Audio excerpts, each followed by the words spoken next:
Hello दोस्तों, learn triple channel पर आपका एक बार फिर से स्वागत है। मैं हूं आपका दोस्त जगदीश जोशी। दोस्तों, इस वीडियो में हम डिस्कस करने वाले हैं कि जो हमारे कंडक्टर्स होते हैं उनको हम वायर्स में किस तरीके से इस्तेमाल करते हैं, या फिर जो हमारे कंडक्टर्स हैं उनको हम कहां कहां पर इस्तेमाल करते हैं।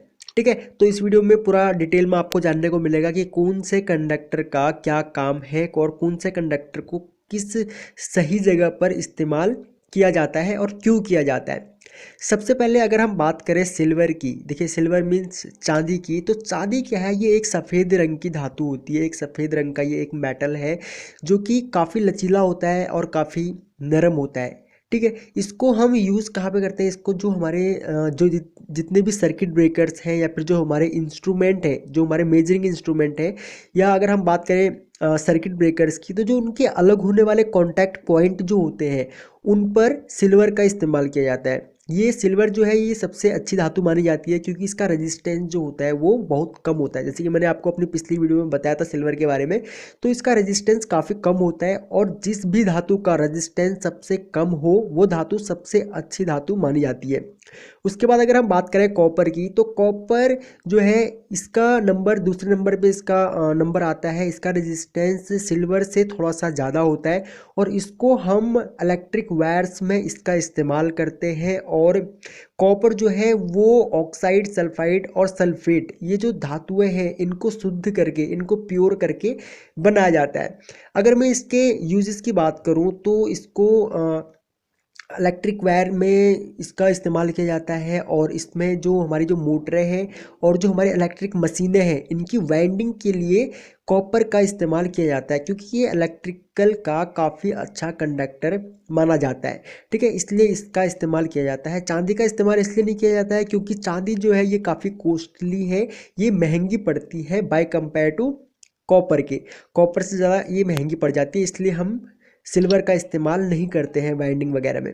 अगर बात करूं मैं एल्युमिनियम की, तो एल्युमिनियम जो है इसका रेजिस्टेंस थोड़ा सा ज़्यादा होता है इनके मुकाबले, इन दोनों के मुकाबले। लेकिन एल्युमिनियम जो है ये आसानी से अवेलेबल होता है, और इसका जो इसकी कॉस्ट है, कॉस्ट भी इसकी काफ़ी कम होती है अगर हम सिल्वर और कॉपर से कंपेयर करें तो। आज के टाइम में जो हाई टेंशन वायर्स हैं या फिर हमारे घरों की जो हमारे घर तक जो बिजली बोर्ड से जो सप्लाई आ रही है, वो जो केबल्स की बात कर लें हम, तो सभी केबल्स की जो मतलब जिस मेटल से वो बना होता है वो एल्युमिनियम ही होता है, क्योंकि एल्युमिनियम जो है सस्ता पड़ जाता है और एल्युमिनियम की केबल्स भी सस्ती पड़ती हैं। अगर हम टीन की बात करें तो टीन देखिए, ये जो है इसको हम जो सोल्डरिंग जो हम करते हैं वो लेड और टिन, इन दोनों का ये 50-50% का एक तरीके से मिक्सचर होता है। ये दोनों के दोनों जो हमारी सोल्डरिंग वायर जो होती है वो एक मिश्र धातु होती है, वो टीन और लेड की, इन दोनों की, टीन और शीशे की 50% टीन होता है, 50% इसमें शीशा होता है। अब अगर हम इसमें टीन की बात करें तो टीन जो होता है हमारा, ये एक सफ़ेद रंग की चमकदार धातु होती है। ठीक है, और इसमें इसको पीट करके इसको मतलब एक चादर की तरह इसका इस्तेमाल किया जाता है। और इसका इस्तेमाल, इसका रेजिस्टेंस जो होता है वो थोड़ा सा इन सभी से थोड़ा सा ज़्यादा होता है। इसको हम एज ए कंडक्टर इस्तेमाल नहीं करते हैं क्योंकि ये काफ़ी हार्ड होती है और काफ़ी कठोर होती है ये, इसलिए इसका इस्तेमाल इलेक्ट्रिकल एज ए कंडक्टर में नहीं किया जाता है। टीन का इस्तेमाल हम जो हमारे वायर्स जो होती है, जो हमारी हाई टेंशन जो वायर होती है उनके ऊपर हम कोटिंग करने के लिए इसका इस्तेमाल करते हैं, ताकि इसकी हार्डनेस जो है वो बनाई जा सके। अगर हम लेड की बात करें, शीशे की बात करें, तो इसमें क्या है कि ये काफ़ी एक मुलायम और काफ़ी भारी धातु है। ठीक है, तो इसमें हम, लेकिन इसको हम एज ए कंडक्टर इस्तेमाल नहीं करते क्योंकि इसका रेजिस्टेंस जो है वो बहुत ज़्यादा होता है। और जिन भी कंडक्टर का रेजिस्टेंस ज़्यादा होता है उनको हम एज ए इलेक्ट्रिकल कंडक्टर उसको हम इस्तेमाल में नहीं लाते हैं। टीन को इसलिए हम इस्तेमाल में नहीं लाते हैं और लेड को भी हम इसलिए इस्तेमाल में नहीं लाते हैं क्योंकि इनका रेजिस्टेंस ज़्यादा होता है, और इनका रेजिस्टेंस ज़्यादा होने की वजह से इसको हम यूज़ में नहीं लेके आ पाते हैं। और इसको यूज़ करने के लिए अगर हम इसके यूजेस की बात करें तो तारों को कवर करने के लिए हम इसको यूज़ करते हैं, और पाइप व सोल्डर में प्रयोग इसको हम किया जाता है। मतलब कि जो पाइप है और जो सोल्डर है उन दोनों में इनको प्रयोग में लाया जाता है लेड को। अब उसके बाद अगर हम नाइक्रोम की बात करें तो देखिए नाइक्रोम जो है वो एक मिश्र धातु है। मिश्र धातु मीन्स ये एक मिक्सचर है, किसका है, ये एक मिश्र धातु मीन्स ये एक अलॉय है। ये 80% निकिल और क्रोमियम धातु जो है वो उसका 20%, ठीक है। इन दोनों का जो है वो एक अलॉय है, ठीक है। इन दोनों का ये मिश्र धातु है। मिश्र धातु को इन दोनों को मिला करके नाइक्रोम बनाया जाता है। और नाइक्रोम जो है, नाइक्रोम का इसका एक जो स्पेसिफिक रेजिस्टेंस जो होता है, स्पेसिफिक रेजिस्टेंस भी ज़्यादा होता है। और इसमें जो तापीय प्रभाव जो होता है इसका इसका जो मतलब कि हीट को सहन करने की जो क्षमता होती है वो भी काफ़ी ज़्यादा होती है। इसलिए इसको हीटर में, लैंप में और जो हीटिंग एलिमेंट्स जितने भी होते हैं हमारे, उसमें इसको इस्तेमाल में लाया जाता है। अगर आपने डिप्लोमा का एंट्रेंस दिया है या फिर और कोई एंट्रेंस दिया है तो आपको शायद पता होगा, क्योंकि 10th की जो फिजिक्स जो है उसमें ये 1 नंबर का या 2 नंबर का क्वेश्चंस आता है कि हीटर में हम कौन सी धातु का इस्तेमाल करते हैं। इनकी हीटर का जो एलिमेंट होता है उसमें हम कौन सी धातु का इस्तेमाल करते हैं। उसके बाद अगर हम टंगस्टन की बात करें तो ये एक सिल्वरी वाइट मेटल है, ठीक है। और इसका जो मेल्टिंग पॉइंट जो होता है वो काफ़ी ज़्यादा होता है। इसीलिए इसको जो हमारी फ्लोरोसेंट लैंप जो होती है या फिर जो हमारे जो बल्ब होते हैं उनका जो फिलामेंट जो होता है उसको बनाने के लिए इसको इस्तेमाल में लाया जाता है। अब अगर हम यूरेका की बात करें तो यूरेका जो है ये एक अलॉय है। ये भी अलॉय है। इसमें 40% निकिल होता है और 60% कॉपर होता है। यानी कि निकिल और कॉपर का अलॉय होता है हमारा यूरेका।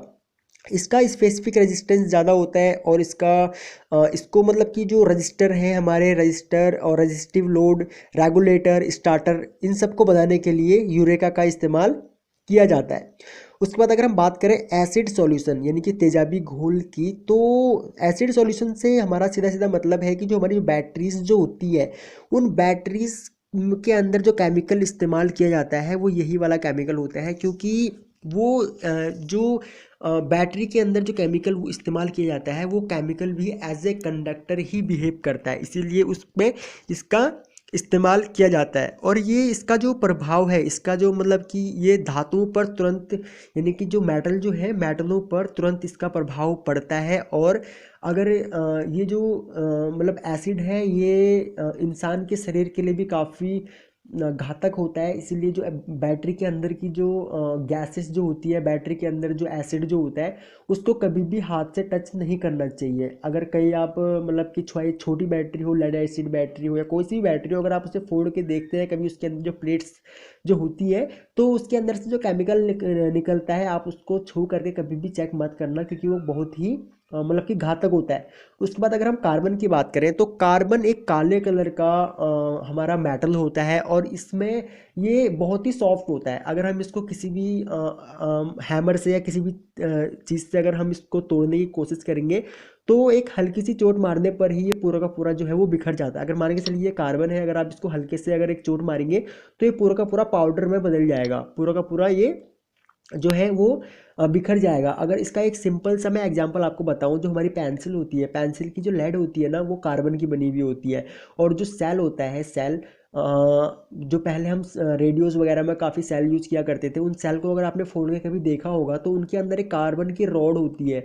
जो ब्लैक कलर की जो रॉड होती है ना वो भी कार्बन होता है। और जो हमारी जो डीसी मोटरें होती हैं या फिर जो यूनिवर्सल मोटरें होती हैं उनमें जो हम कार्बन के जो बुश यूज करते हैं, जो ब्लैक कलर के जो बुशेस जो हम यूज़ करते हैं ना वो भी कार्बन के यूज़ करते हैं, क्योंकि इनका रेजिस्टेंस ज़्यादा होता है। और इनको एज ए बुश यूज़ करने में ये होता है कि जो हमारा कम्यूटेटर जो होता है, कम्यूटेटर में कोई भी नुकसान नहीं होता है। क्योंकि अगर हम कार्बन की जगह अगर हम कोई और धातुओं को यूज़ करेंगे तो वो कम्यूटेटर को डैमेज कर देंगी। ओके गाइज, तो ये जो धातुएं थी, इन धातुओं के जो उपयोग जो थे, इनके जो यूजेस थे वो मैंने आपको बताए। आई होप कि आपको ये वीडियो पसंद आई होगी। अगर आप इलेक्ट्रिकल इंजीनियरिंग के रिलेटेड ज़्यादा जानकारी जानना चाहते हैं तो आप हमारी वेबसाइट पर भी विजिट कर सकते हैं। वेबसाइट का लिंक इस वीडियो के नीचे डिस्क्रिप्शन में आपको मिल जाएगा, या फिर आप डायरेक्टली गूगल पर भी विजिट कर सकते हैं www.learntripoli.com। अगर आप इस चैनल पर न्यू है तो आप इस चैनल को सब्सक्राइब कर लीजिए और जो बगल में बेल आइकॉन है उसे भी ऑन कर लीजिए, ताकि आपको हमारी सभी न्यू वीडियोस का नोटिफिकेशन लगातार मिलता रहे। अगर आपको ये वीडियो पसंद आई तो प्लीज़ आप इस वीडियो को लाइक जरूर करें, अपने फ्रेंडों में जरूर शेयर करें। And thanks for watching. जल्द मिलते हैं अपनी नेक्स्ट वीडियो में।